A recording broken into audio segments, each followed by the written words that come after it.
Hi everybody, this is David with Cartoon Fortress, and today I'm going to be featuring a DVD release from Mill Creek Home Entertainment.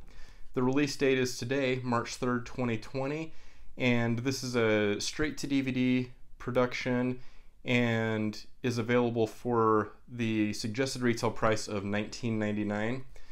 Prices will obviously vary depending on where you pick it up. I know Amazon has it available, and I've seen some of Mill Creek's products show up in Best Buy, but there might be a couple different places that you can find this available. And the title we're going to be discussing is The Warrant.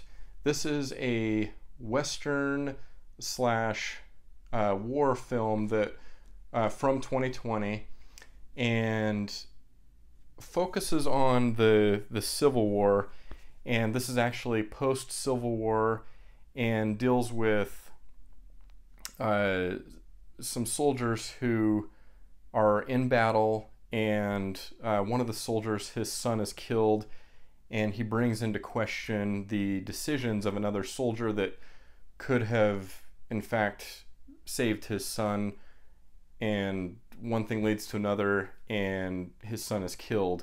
And so he goes on basically a quest for revenge to avenge the life of his son, and that's kind of the basic setup. I don't want to get into too much detail so that if you're planning on watching this, you can still watch it unfold and not have any spoilers. Excuse me.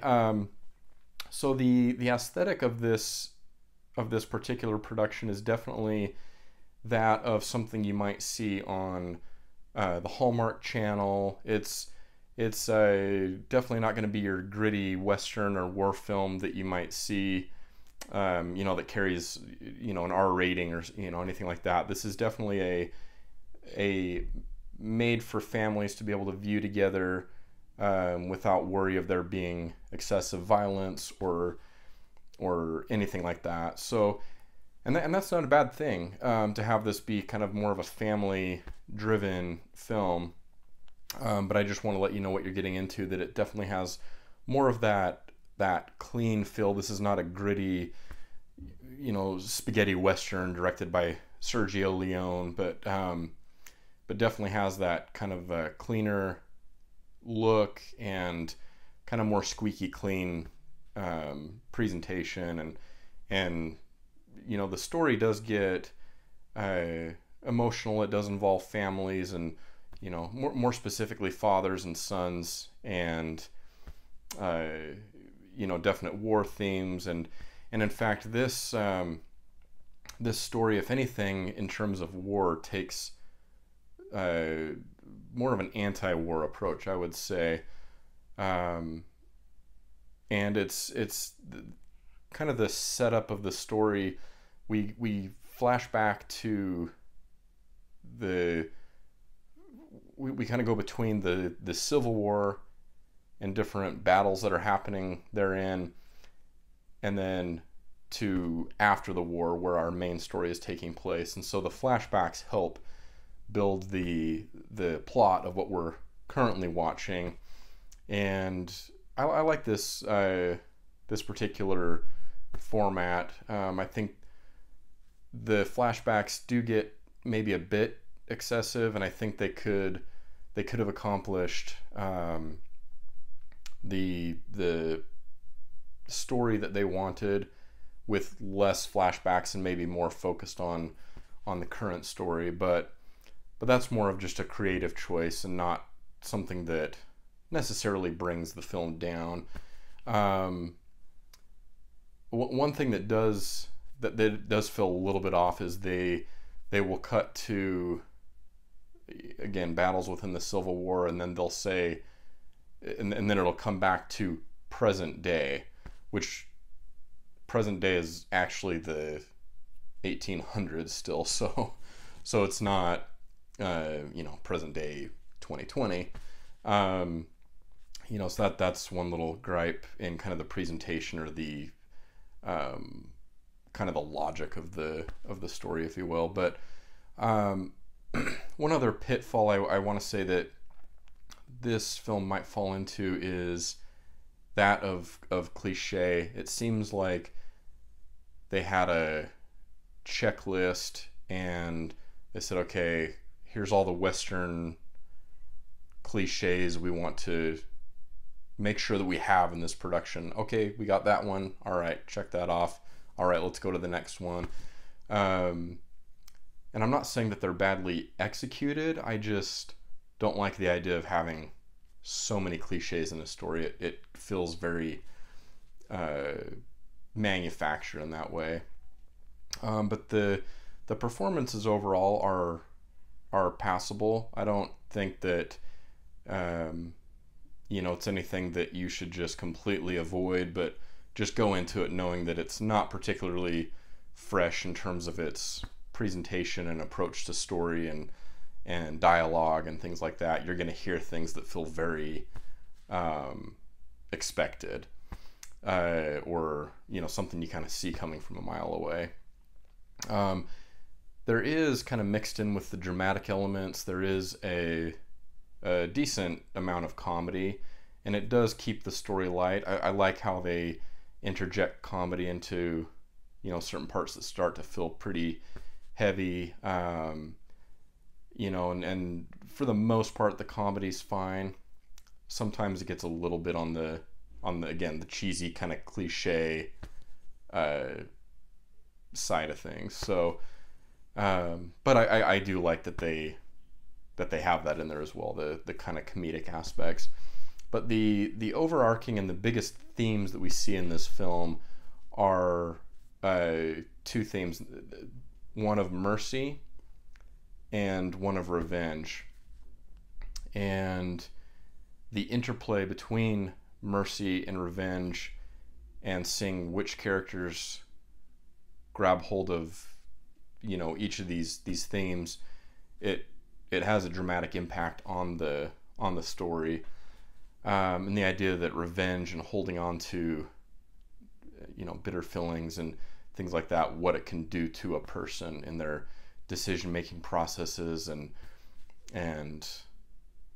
how those decisions impact kind of their life path, and conversely how mercy can have an impact on a person. And we see that really brought to the forefront. At times this feels almost, again, kind of coupled with that Hallmark Channel aesthetic or quality, there are points where this feels almost like a faith promoting type of family film, or definitely a good values promoting type of film, which again, I think that's great. That's definitely what they're going for, and the right audience, I feel like, will take really well to this. So that's all I want to go into as far as the film. I don't want to go into too many more details on the story, again, to avoid any kind of spoilers, but this is definitely one that I would recommend if you have a family, if you have kids, you're wanting to watch a movie together as a family on a Friday night, and you like westerns and that type of look and feel, war films, then this is definitely one that I would recommend. There are also some extra features. Now, when I say extra features, they're almost less extra features and more like very brief video clips. They're very short form in the sense that that they give very just I would say they really just skim the surface in terms of production and interviews and stuff like that. It really doesn't go into depth on anything. This is something akin to what you might find on a big studio release for a big Hollywood movie. Just very just very surfacey, very brief, not like you would find on, say, a release from Criterion or Arrow Video or any of the boutique labels that really go into depth on their supplements and extra features. This is just very brief. So that's something to note. If you do want to watch the extra features, you can do it very quickly. Now, this also includes a digital copy, and what we're going to go ahead and do today, I'm going to go ahead and give away a digital copy for this film, The Warrant. So if that's something that you would like to enter and have a chance to win, there's just a couple requirements. Number one, you need to be subscribed to the channel. And number two, what I'd like for you to do is put down in the comments what your favorite Western or war film is. And then I will, in the coming days, I will, at random, choose a winner, and then I'll go ahead and contact you, and then I can get that digital code over to you. And I want to mention that the digital codes are redeemable through Mill Creek's digital service, Movie Spree. So you'll take the code, download the app. I believe it's a widely available app, and then you can view the film that way. So, well, that does it as far as the review. And just to show you briefly inside, so you just get the disc, no booklets or anything else. And the runtime on this isn't too long either. You know, it says 75 minutes on the back, and I think they cut that short. Watching the film, it was actually closer to an hour and a half. So I think it's about 85 to 88 minutes, right around there. So just shy of an hour and a half. So that's just a brief note to make. So if you want to enter the contest for the digital code, remember to subscribe to the channel and leave your comment. And if you found this video helpful in any way, definitely hit that subscribe button, that thumbs up icon. And until next time, this is David signing off with Cartoon Fortress. Have a great day.